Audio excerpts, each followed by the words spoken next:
So now that we have stopped our little banter, Yeah, I was like, no, have some banter. let's not do this. So welcome again to another edition of the Osteopathic Lyceum podcast.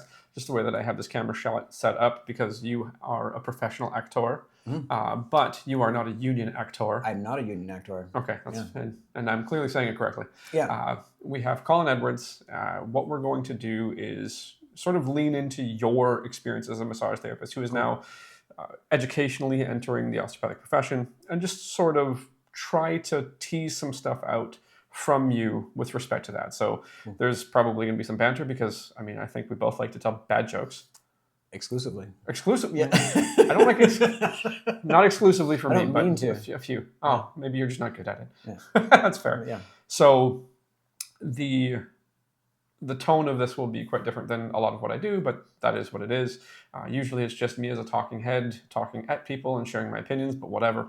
So you have been an RMT for 8 years in September. 8 years in September. Your educational experience with RMT was, if I'm not mistaken, you did go to Sutherland Chan? Yep. So some will know Sutherland Chan, some won't. It is an exceptionally important massage therapy school. Now, would you say in Canada, or are they only in Ontario? This I actually don't know. Have I told you I've met both Grace and Christine? No. They're both wonderful people. I have never met Christine. I only ever met Grace because she was running the school when I was Christine's fun. Yeah. She's friends of very mine fun. worked with her at Princess Margaret because she was doing Yes. the She's done some cancer palliative and stuff, palliative. Yeah. She does a lot of palliative actually, Yeah. which is interesting. Yeah. She's very fun, very Is fun she? person. Yes, Yeah, very fun. everyone who knows her is always like, oh, Yes. Christine. She's fun. Yeah. She's fun. So okay, they only have the Toronto location as well as the Hong Kong location they had. Do you mean in terms of the schools? Yes. Yeah, I don't know that there's another. I don't think there is another school. Okay. I think Or no, they don't have the school in Hong Kong. It's just the clinic. just a clinic. Yeah. There we go. Okay. Yeah. And I think Grace is, I've heard, maybe moving away from that. The Hong Kong That's clinic. I don't know. I knew that, like, I've only known of one person who went to treat there. Okay, fair enough. And they were not even my year. They were like, I think 6 years ahead of me. Okay. So Right on. I'm not sure how many people are actually that wouldn't making be that very trip. close. Yeah. Fair enough. So anyways, you've been an RMT for 8 years. What motivated you to turn towards osteopathy as a hands-on profession?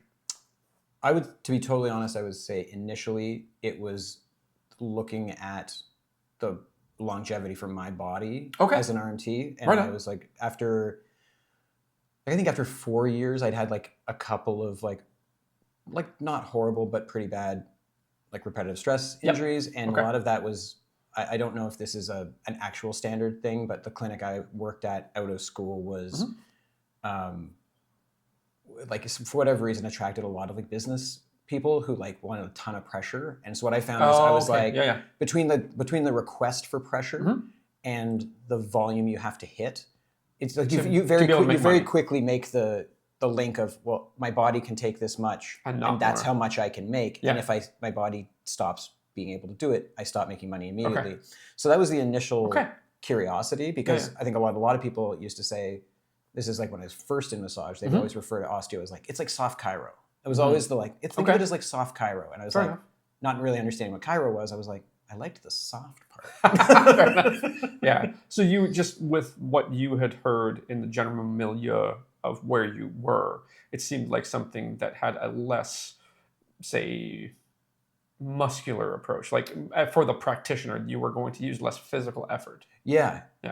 Had you had experience with treatment at that point? I had not. Okay. And in fact, I didn't have treatment, or I still hadn't had treatment even before I decided to go into it. But my daughter, when she was born, had trouble latching. Okay. And it was, she had tongue tie. And so they were like, well, we're going to do that surgery where they snip the bottom of the tongue. And then you got to keep up with the exercises, and it's not nice. Yeah. And so at the lactation consultant was like, we have an osteo in the house, and she's had some luck with this. Yep. And it was the watching her, and she was an RMT before she was an osteo. So it was great because she was able to kind of put it into a context that I understood while also doing something that I just did not recognize. Yes. And because we had taken my daughter to a massage therapist at that point, she wouldn't really tolerate massage by me, which is flattering.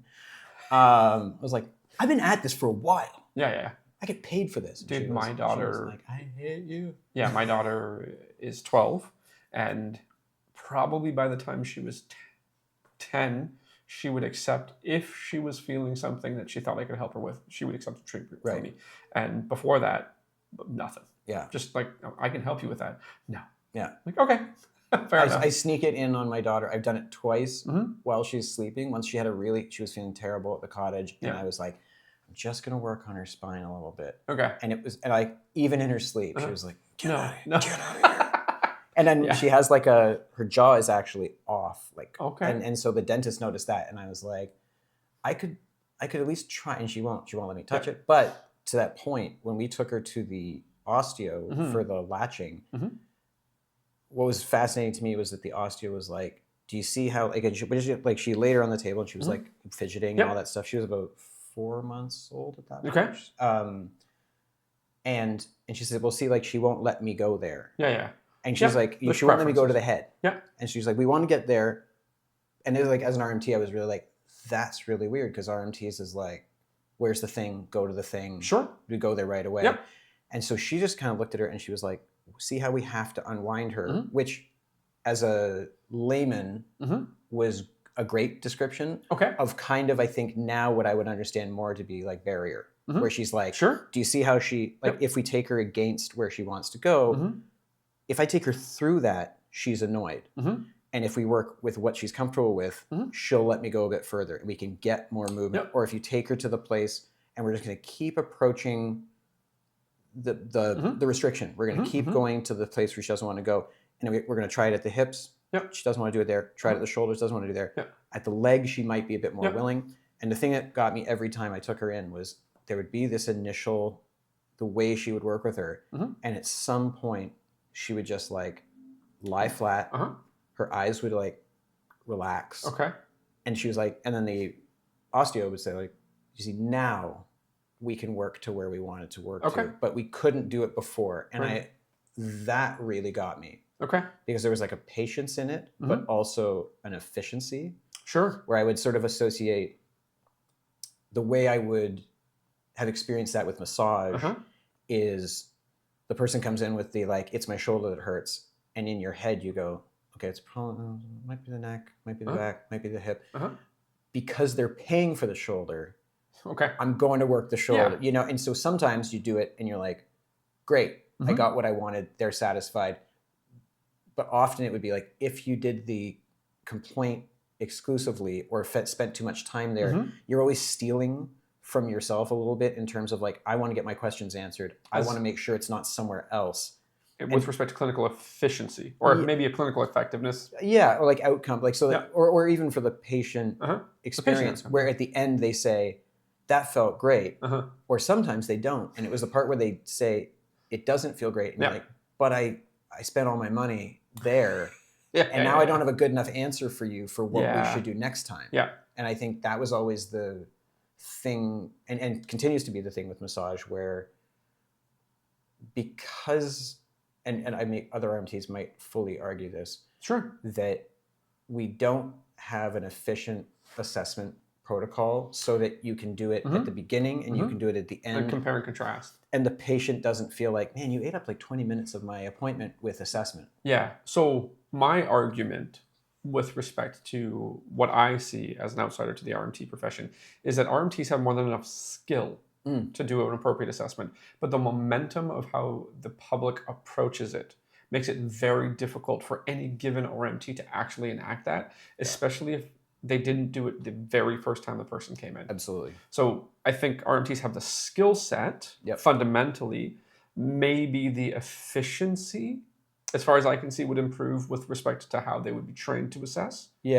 And would it be fair to say that what you've seen so far within osteopathy, even within osteopathy, there are variable ways to approach assessment, but there is a way that can be exceptionally efficient to get to where you need to look further, not to know exactly what it is. But when I make the claim that it is possible to figure out where you need to go in under 2 minutes, is that legit? Well, and so much so that it, like I think we were talking about this the other day, is like, it's not 100% transferable, but it works toward the beginning of a massage. Because if you know it, if you know what you're looking for, I might not be able to put them in every position because of Sure. draping and stuff. So Absolutely. someone may be like, I don't want to get on my side. I'm Mhm. like, because you're dealing with clothes and like it's in draping, Mhm. people are kind of, or people come in and they're like, I want to be on my front. Yep. You're like, okay. Sure. Which is again a thing where, like, as an RMT, I always found that confounding to be like, oh, this person doesn't like being on their back. So you'd be like, well, some of my techniques work great if they're in prone. Yep. And they're like only okay in supine, and the person doesn't really want to be in side lying. Yep. But that same little assessment, if nothing else, it gives me something, especially when it doesn't go the way the client wanted it to go. Yep. I'm able to say, hey, but this improved. But this improved. Yeah. Like empirically, we can both agree this improved, which it's not to say that this is just like a subjective appeasement, but it is a thing to say, hey, if you leave and this feels better, there's a nice little thing that doesn't exist with massage where I think often they feel like, you're a magician, I feel great, or I didn't really expect it to work, but thank you. Yeah. And you might see them again, and you just don't know.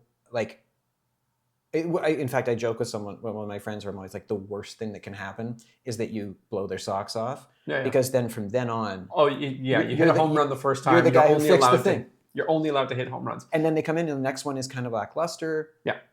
Or it just, they didn't have a bigger problem. They didn't have as big a reaction. The circumstances and the context are variable. Yeah. Yeah. I've joked, I have seriously said to females I am attracted to that if somebody hits home runs the first time you meet them, they have no room for change. They must always hit home runs, and people can't. Yeah. Right. So in a romantic relationship. Yeah. Whereas if you come in and you know sometimes you hit home runs and sometimes you don't, then there's room to be impressed. Yeah. Right. Yeah. And somebody looked at me and said, "That's the dumbest thing I've ever heard." And you're like, "But wait till next time." Well, not it wasn't like that. No, not like that. Thank you, but no, it wasn't like that. It was more so just in conversations. Right. Like, if somebody does hit at top level and it's fantastic, then anything other than that is an absolute disappointment, and they're not capable of anymore. There's nothing better than a home run. Yeah. Well, and I find like you're not in it together, and I know that like with some of the osteopathic stuff I've encountered, there's that we don't talk to the client, we don't give them information, and you're like, and that part, it's funny, it feels counterintuitive because I feel like often with massage, because people come in and they want to be relaxed, there's maybe no conversation, they just want to get on the table and they want their 60 minutes. Sure. Whereas I've found, even with the bit that we've done so far, I've had an easier time saying to them, this is what I saw at the beginning, this is what I saw at the end. Do you agree? Like, you can actually have consensus, and I think that's actually harder when what the person comes in for is to feel good. Yes. And that's the commitment is, well, I felt good at the end, great, or I didn't feel good at the end. Like the guy who trained me out of school said about massage, he was always like, well, if they never come back, you never get a shot at doing more. So he's like, the chance that you'll fix them the first time is pretty rare. Yep.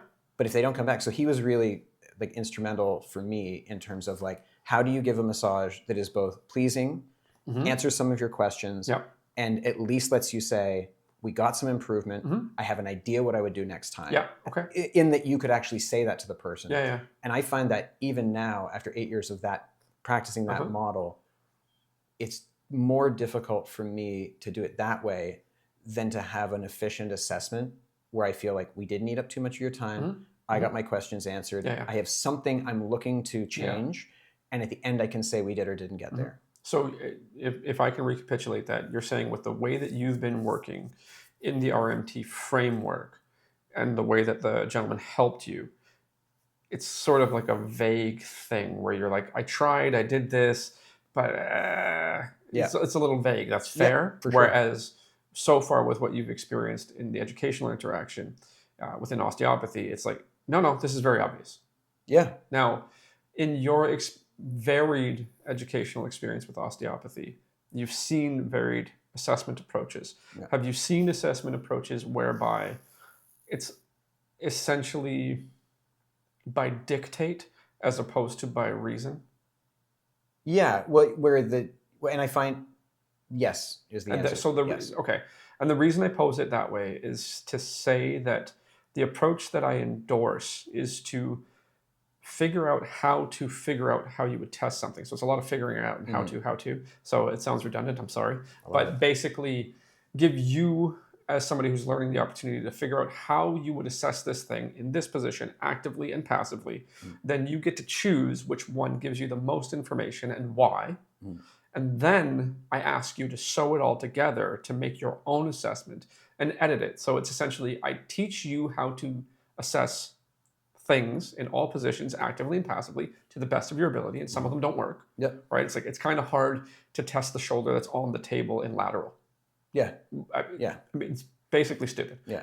Yeah. So I need you to figure that out and experience that pain and confusion. And then you sew it all together so that within a very, very straightforward framework, macro identifies micro, preferably patient active before patient passive, and be organized. Start somewhere, end somewhere, go in an order, right? Then if you can consistently do that on everybody you can do it to, it's really obvious where you need to go and investigate more. And then I teach you how to, or I not teach you how, I ask you to figure out how to do tests in that area that are smaller. Yeah. And then you're never at a loss. Yeah. You may not be experienced, but you're never at a loss. Yeah. Right? So it's essentially walking you through how to generate, how to figure it out, but also with that framework of macro identifies micro, preferably patient active before patient passive, and be organized. Whereas in the other educational approaches that you've experienced, regardless of profession, it's been do this way. Yeah, which there's also a lot to keep in your head. Yes. If it's not applicable to the person who's in front of you. Yeah. And I think that's across the board. Like I would say that's osteo and massage, where it was sort of like, you know, like the orthopedic testing, which all has like, you spend more time trying to remember the names and which one is Kemp's and which one is this. And then you're sort of like, and then in your mind, when someone presents with like my low back, and then you're sort of like, which tests am I supposed to do? Yep. In what order? In what order? And then also, maybe the patient can't do it.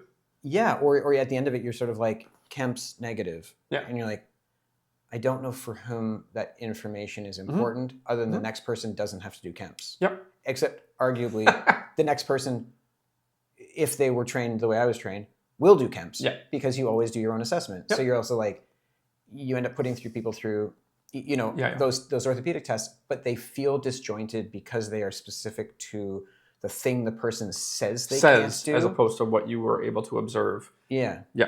Especially if they've decided that like, I can't turn my arm, that's my major dysfunction. And when you assess them, you're like, it's actually not that bad. Yeah. It's fine. And I'm more interested in your hip. Yep. That feels like a very new way of going at it for me, at least. And in fact, I find it really nice because it's, sorry, go ahead. It's okay. It's really hard to attempt to disentangle sign from symptom.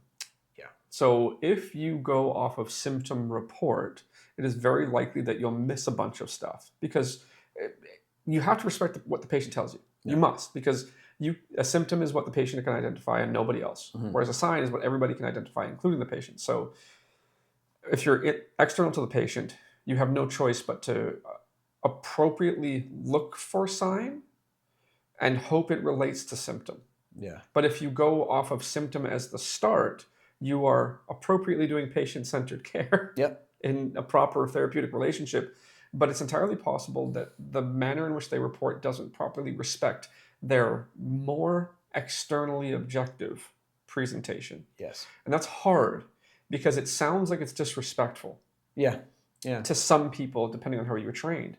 Whereas if you give both of them the opportunity to coexist, so you know what? You told me exactly where it hurts, but I want to be as respectful to you as I can, and I want to check everything.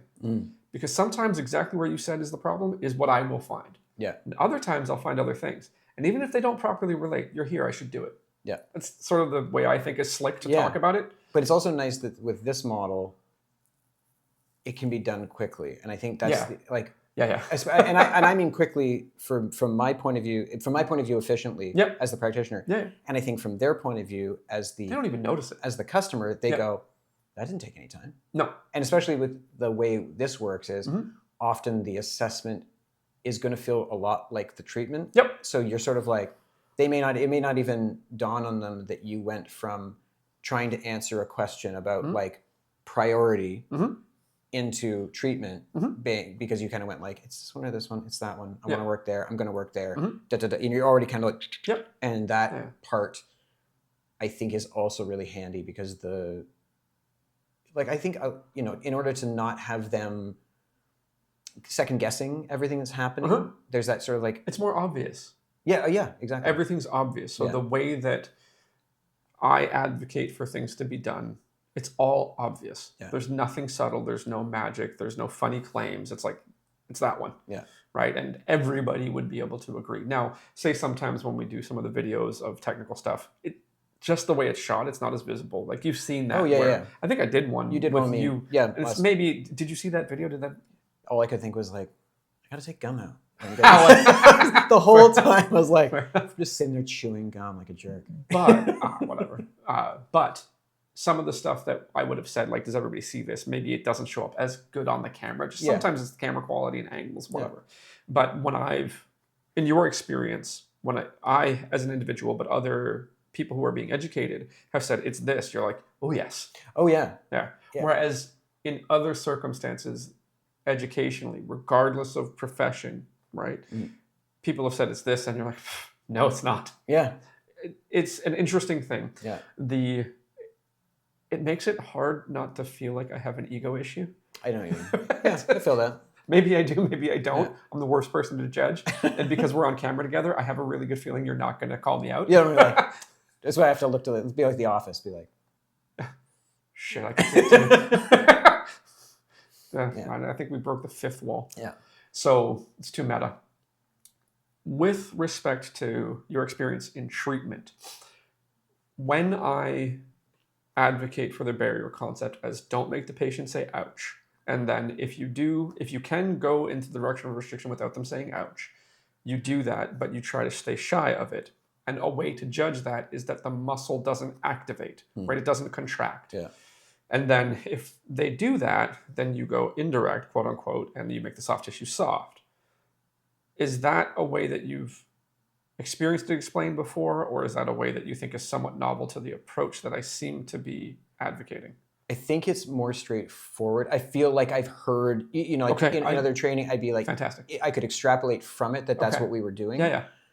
But I feel like the other pedagogy I've seen, because to some degree it was algorithmic, you're dealing with, did you do all the steps?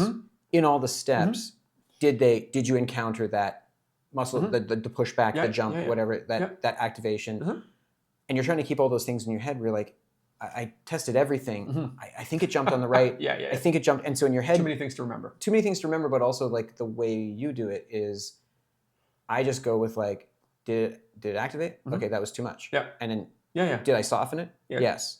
And I feel like that way of thinking of it, along with the way you do the going perpendicularly. Fiber direction. With soft tissue. With soft tissue. That's osteopathic. That's in the old books, man. But that's what I mean. But when it's broken down just as a simple way to like, because I think there's often that thing where they say like, well, find it and don't make it jump and don't make it hard and work hard to soft and soft to hard and all that stuff. And you're like, but when you're dealing with soft tissue, if you're going perpendicular to fiber direction, you don't, and because, with massage, you do a lot of muscle stripping, which goes along the fiber direction. Yes, absolutely. And it can be really, I think there's a lot of, I'm not going to say it's problematic. It's just, I think the feedback is very hard to gauge because at one end of the muscle, you may be, at the tendinous attachment, maybe you're feeling like that's going pretty well. And then as you get through the muscle belly, all of a sudden something jumps and you flip off it. You're on such a razor's edge that you could be doing fine 2/3 of the way through the muscle. You get somewhere, it sets something off. And I think calves particularly, for whatever reason, it like once you set them off, if someone's got like calf problems, you basically, sometimes it's just like you've undone whatever work you did. Whereas going that like perpendicular to fiber direction and that concentrating on not having them activate starts you from a palpatory pressure that's a lot more sensitive, because I'm not actually trying, it's like I'm not trying to do something, I'm trying to not do something. Sure. So I'm going into it being never like, heard it said that way. I'm going to go into it being like, my whole job here is to not excite them. Whereas there is kind of a thing with massage, which is like, I'm getting in there, I'm going to release that thing. Yeah, sure. And it's me doing it to that thing. Yeah. As opposed to being like, I'm just going to keep reading the room, read the room, read the room. Is that okay? And if it's really like pushing against you right away, then you know, I've got to do something to soften it because it's not going to be enough to just go into it. So what I like about what you said is I don't think you've heard me specifically talk to the concept of patient-centered care. I don't think so, no. Okay.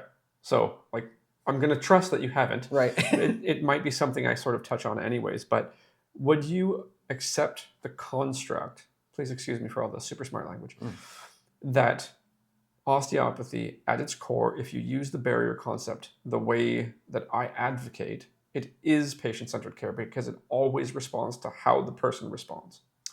Yeah, and I think it actually is, like, kind of, maybe I was getting at it before, but like, I think it's patient-centered in a way that is actually like beyond what they, you know, like what the patient would be able to maybe express. Yeah, because they may say, "Oh, it feels good when you can get in there," you know, like that kind of thing. Get in there, hit that thing, and you're sort of like, but if everything you're going is like, you may be saying that you may want big change, and you may think that either from your experience as a patient, that the way to get change is through resistance and being like basically going for capitulation, as opposed to being like, I think from what I can feel and what I can see, that's not what we're going to do. And that's where it feels much more patient-centered. And I think actually one of the things I'm noticing is with the population that I deal with is not like overwhelmingly older, but like after more seniors. When I left Toronto, I moved to Dundas, and so like there's a much bigger senior population. Yeah, there's an amazing amount of seniors homes there in a very short space. And there are more pharmacies. Yes. It's like between pharmacy, you're like, who is keeping all these physios and pharmacies in business? And you're like, you just have to try to drive through Dundas. And you're like, right. But encountering that population is really great because for this kind of work, because often those are people who have been through every kind of therapy. They've been beaten up. They've either asked to be beaten up or beaten up not knowing it, thinking they're just looking for solutions.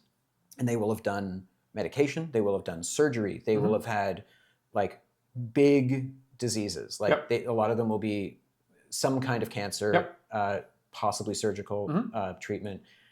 And so they are legit people who are looking for you to make a change, but they are also open to your approach. And I think in that way of the patient-centered thing, you're actually able to bring a thing that I think a lot of people aren't bringing to the table, which is, I'm taking all the information I can get from you, and it's a lot. And if we just do the diagnosis or the symptom analysis, we can get that picture.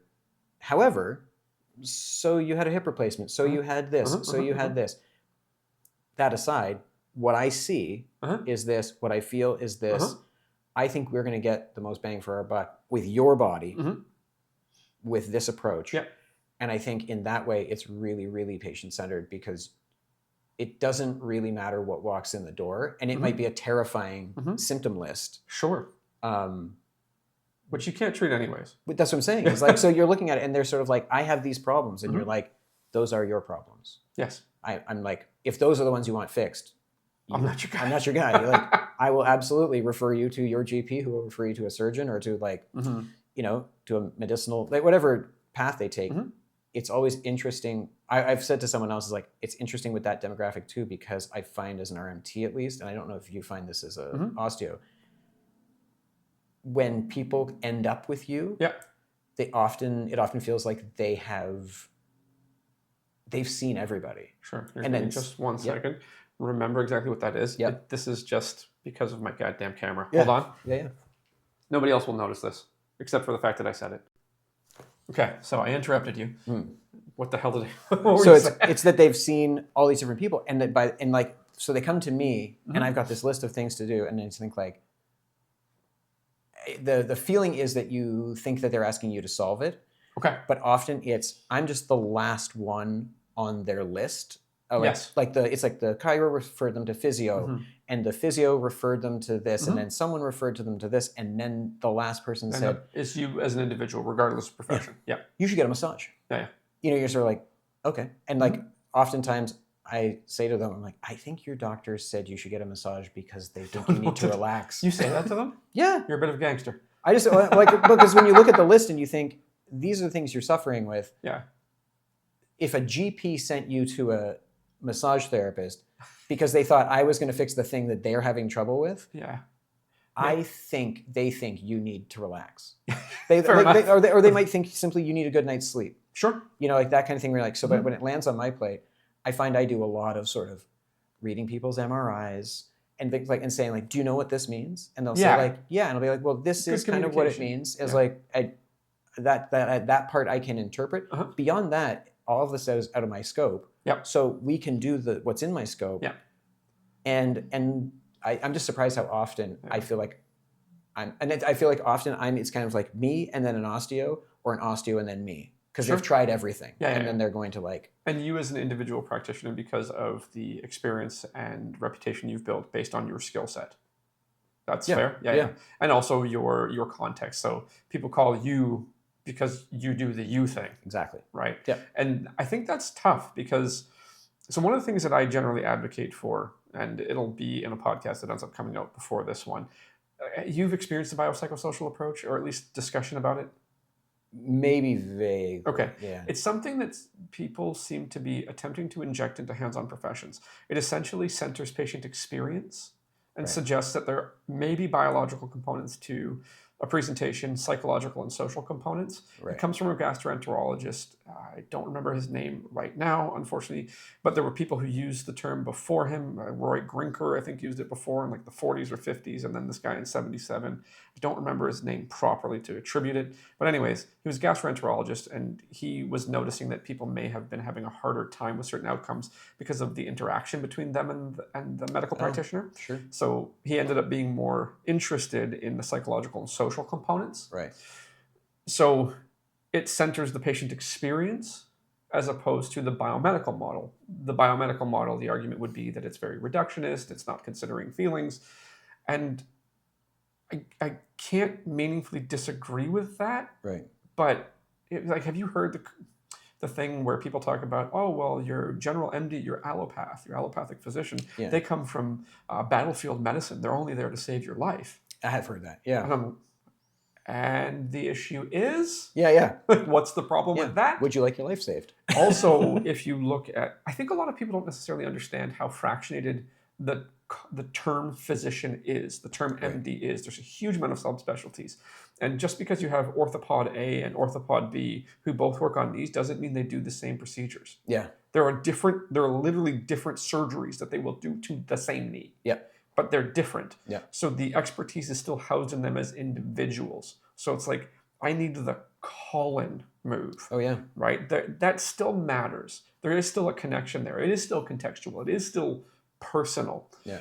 So the biopsychosocial model people are attempting to put it into hands-on practices. I would argue that it's low-hanging fruit for quote-unquote growth. Yeah. Right? But do you think your skill set currently as a massage therapist is appropriate for somebody who has psychological and social issues? No. And I think if anything, I would never go as far as to say anything even psychological. The same guy who I worked with in Toronto, he once said, he was like, can you teach some of the new RMTs how to have a personality? And I was like, but I think that's kind of what he was getting at, where he was like, because, and I would attribute that to theater school. Like I have actor training, and I was like a lot of that is just learning how to read and how to read body language and stuff like that. Sure. I wouldn't confuse that with having any experience of interpreting a psychological, state or anything like that. You're just not afraid to talk.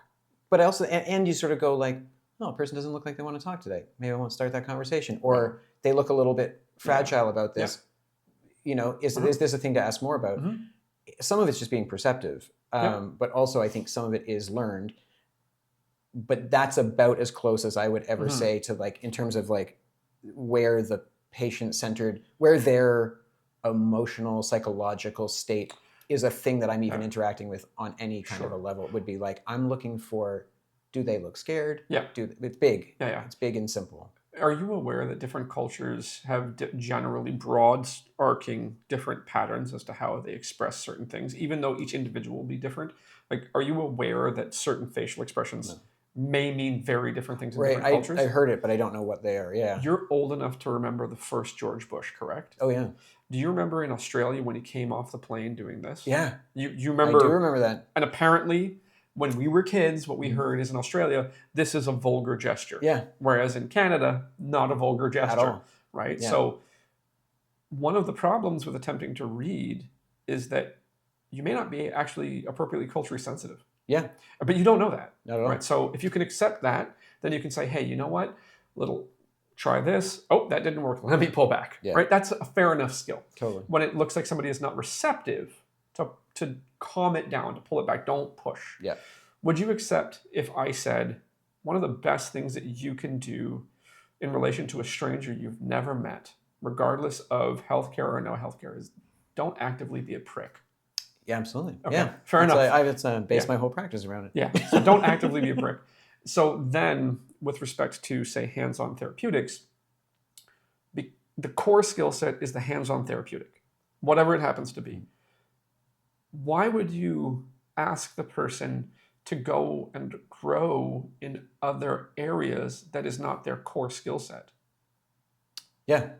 It seems a little confusing if I put it that way. It feels totally confusing. I'm sure I'm leading you down this path, and everybody's going to, whoever cares might accuse me of doing that. It's like, you're totally bullying the witness. I'm like, he's not a witness. Yeah. Whatever. But yeah, so generally speaking, if it's fair, your current experience is that with the approach that I advocate through the Osteopathic Lyceum as an educational institution, things are becoming much more obvious as far as assessment's concerned, much more efficient as far as how you interface with the person with respect to treatment. You're actually reading them, and then even within the massage scope and using a massage approach, then your ability to know if it changed on an objective level as good as you can with the limitations that you have as an individual and the choices that you've made. It's very obvious whether it changed or not. Yeah. And then it becomes much more clear to you whether or not the motion characteristics did change. And then whatever they report to you, so sometimes it did change and sometimes they feel better. Yeah. They match. Sometimes it did change and they don't feel better. They don't match. Sometimes it did not change and they feel better. It doesn't match. And then sometimes it doesn't change and they don't feel better. Yeah. Right? So it becomes more obvious when they're going to benefit. Now, in the case of the person who it doesn't change, the movement doesn't change, but they feel better, it's still a positive outcome for them because it's the outcome on their scale, just not yours. Yeah. Right. So on that level, that small matrix, that 4 squared matrix, do you think you need anything more to understand whether or not your approach is going to help them? No, I think that's the simplicity of it. Yeah. Like, that is the overarching thing that I've been feeling, well, since we're now 4 or 5 months in. You are, yeah. I'm more than that. Further, yes. I whispered too much. I'm more than that because, it's my endeavor. Right. But I think in it, like that has been, well, and people, and with the people who are further along have said the same thing. They're sort of like, it's like the thing that makes you doubt it is how quickly it was apparent. Yes. And because of previous experience where I don't want to say that things were made intentionally obscure. Maybe it was just best intentions, but it felt obscure to me, or either that or this program works really well for my brain. But it just to me seems like it's just been like, simply to say, easy to pick up because it's apparent. Now, that's the way I feel about the profession.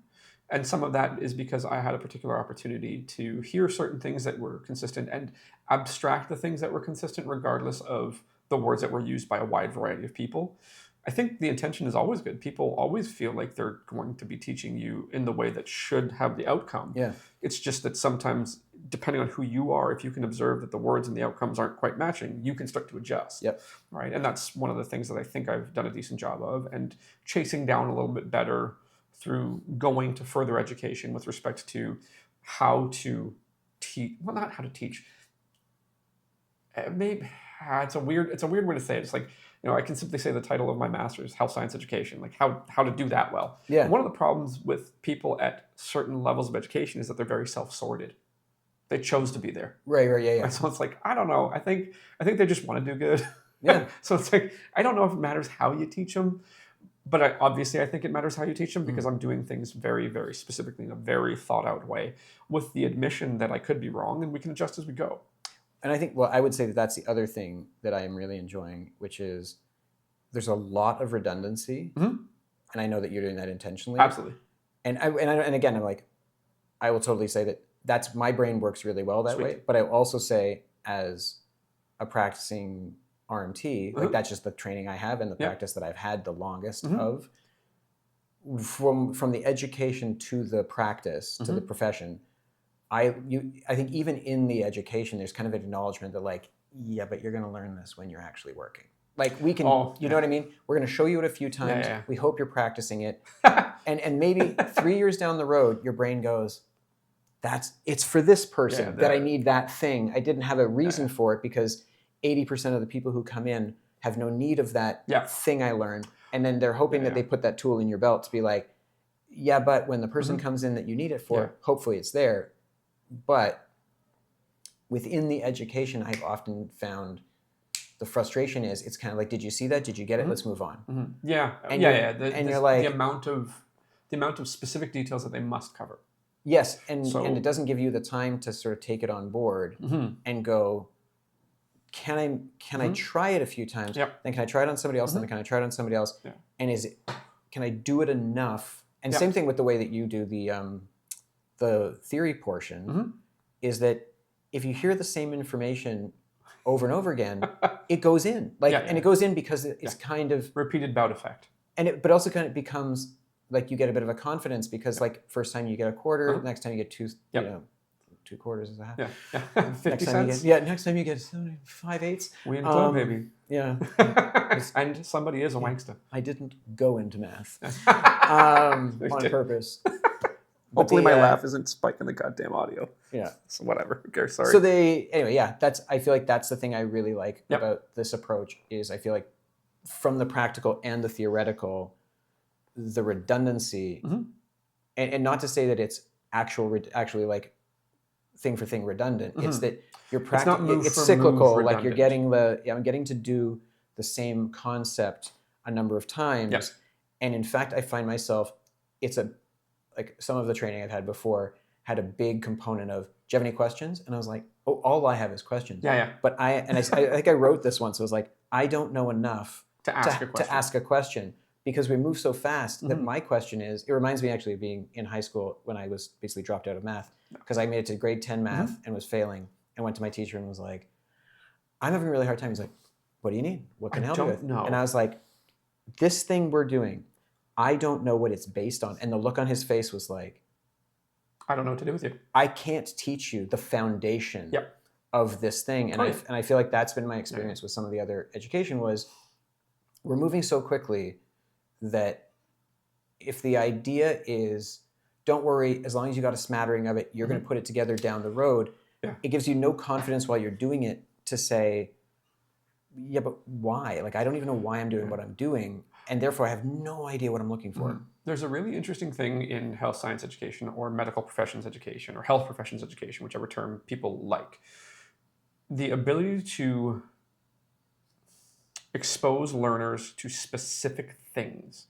So there will be words that are conditions that you want people to see so that you can then say they have seen this many of this thing, right? There are others that they attempt to suggest that they want you to see a certain number of people to have had the at least basic opportunity to see a certain variety of presentations.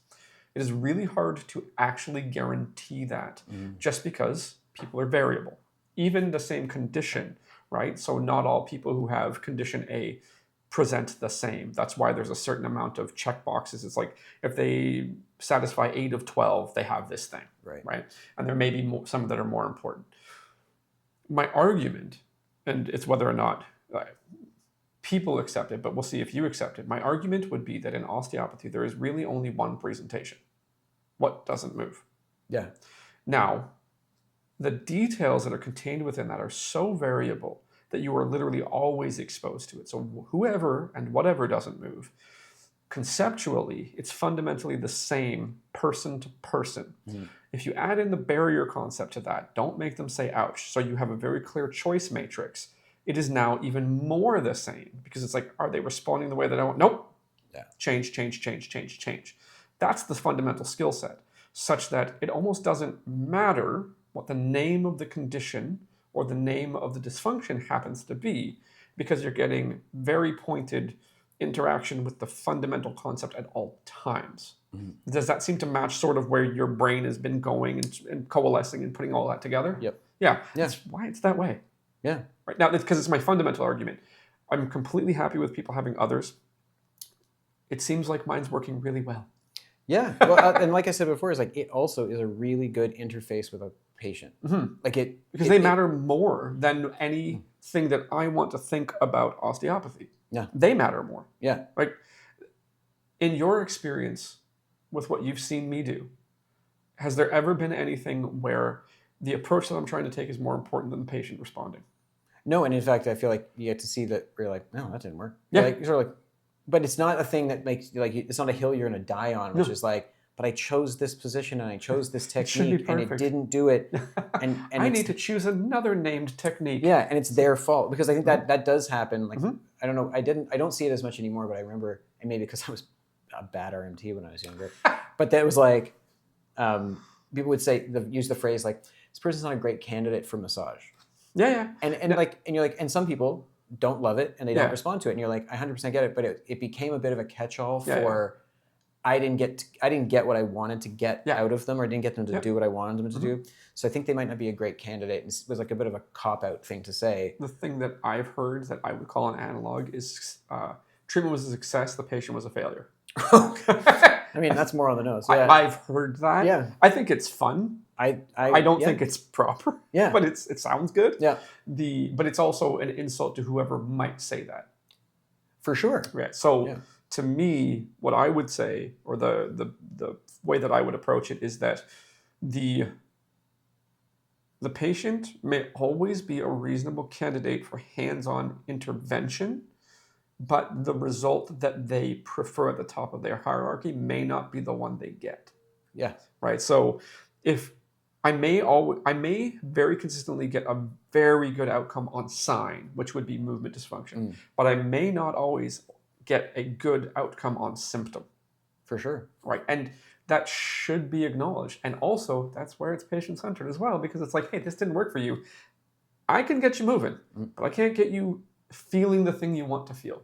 And some people would argue, well, that's because you don't understand the profession. Yeah. You don't understand osteopathy properly. I'm like, I think you don't. But don't you think, though, that like that same thing exists in other portions of the medical, like you think of like the person who comes in and they're on a medication they've been on for 7 years, and they're like, how is it? And they're like, it's not really doing anything. And you're like, why are you still taking it? Or like, I've been doing this thing, and you're like, but they don't question. Whereas you treat them one time and they're like, I didn't really feel any different. You're like, well, why don't you take it for 11 years and see if it makes you feel, like, that kind of thing. I think it does exist in other things, but because, like, I would say even between massage and osteo, the thing I hear often is, I went and saw my osteo about it.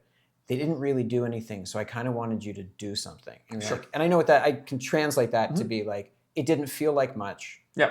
And I do tend to ask, like, well, how many times did you see them? Did they recommend that you come more times? Did they give you any information? Like, just to get as much information as I can get before I decide that what they're saying is, I'd like you to do something to me that I can feel. And you're like, for sure. Please beat me a little. Yeah, push harder, like something, I don't know what that is. Yeah, sure. But at the same time, you think, like, I think osteopathy on the client's patient side is open to a little bit more of that criticism because their experience can actually be, because what we were talking about is like, if my goal is to excite them as little as possible and they want a little bit of excitement.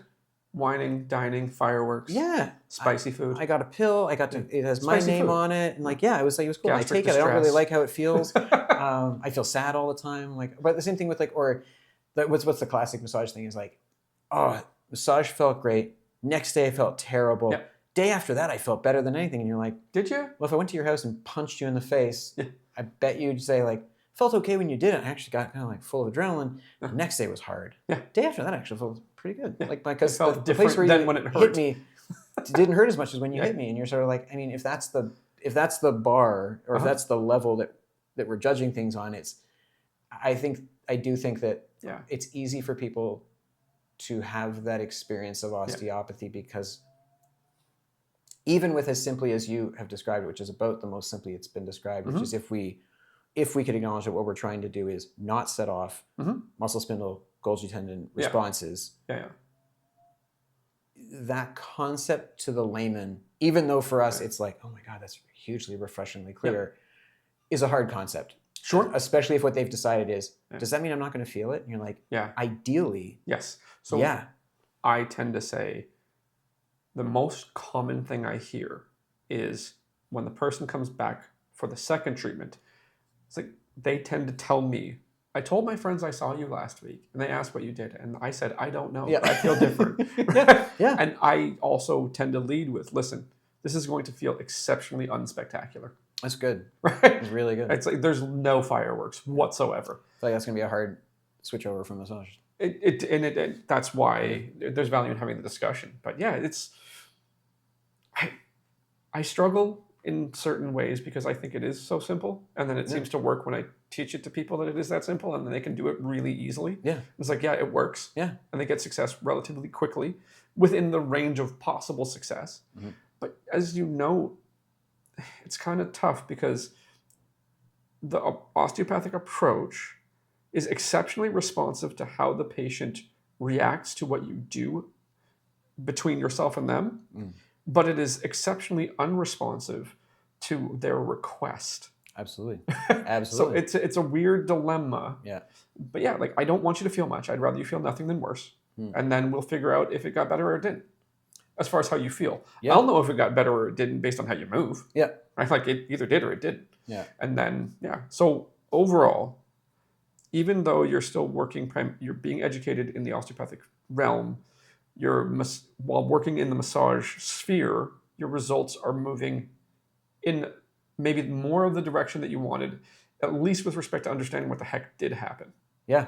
And then say, as far as outcome with respect to movement, is that changing relatively quickly?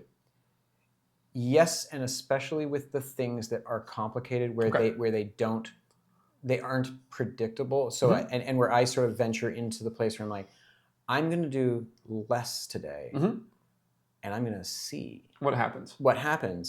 And I would say even for me, because I'm relatively new at this, using some of these principles, I say heuristics. The heuristics. So using these heuristics, there's another word I can't. I'm like, I get it, but I had principles really hammered into my brain. Well, it's a sexy term, man. And I think colloquially more people will understand it than heuristic. I get that. Yeah. A heuristic is kind of weird. It's like, well, what is that like, Yeah. Well, first of all, I have to find a Y-shaped stick, and then I have to... They'll find where it is on you. Oh, dude. Wow. Dowsing? Yeah. Yeah. There we go. There. I knew it was there. I thought it was there. Yeah. Sorry. Yeah. But I think absolutely. The